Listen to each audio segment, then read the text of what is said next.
L'art-thérapie est une méthode de thérapie assez moderne. On en entend parfois parler dans des reportages par exemple. Et cela car c'est une pratique récente et assez innovante. En effet, il est vrai que c'est plutôt surprenant, voire même incroyable, que des gens puissent se soigner mentalement ou psychiquement grâce à de l'art, quel qu'il soit. Mais dire que cela est récent est en réalité incorrect, car même s'il ne s'est répandu un peu partout que dans les années 90, c'est Susan Hogan qui a expliqué et prouvé que ces méthodes étaient déjà utilisées vers la fin du XVIIIe siècle. En 1945, le premier à avoir utilisé le nom art-thérapie fut Adrian Hill, qui en découvrait les bienfaits alors qu'il se guérissait de la tuberculose. Malgré le fait d'avoir donné un vrai nom à l'art-thérapie, ce n'est pas grâce à lui que cela est si répandu de nos jours. Il y a plusieurs personnes qui en sont les fondateurs. Par exemple, André Breton, chef des files des surréalistes.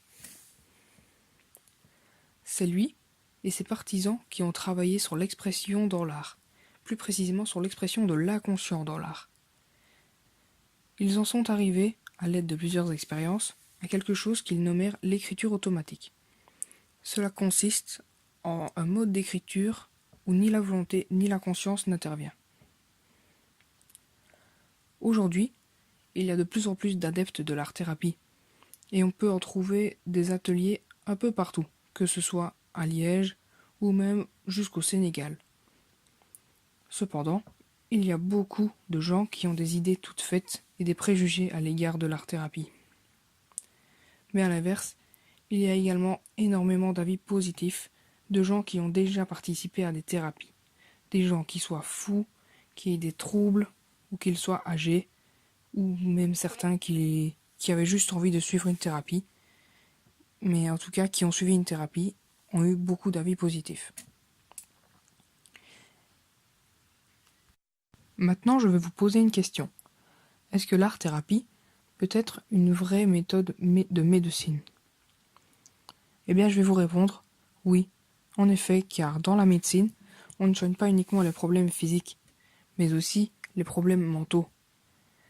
Et en plus, l'art-thérapie est également utilisée dans des hôpitaux spécialisés, ce qui fait de l'art-thérapie une pratique médicinale à part entière. L'art-thérapie a plusieurs embranchements.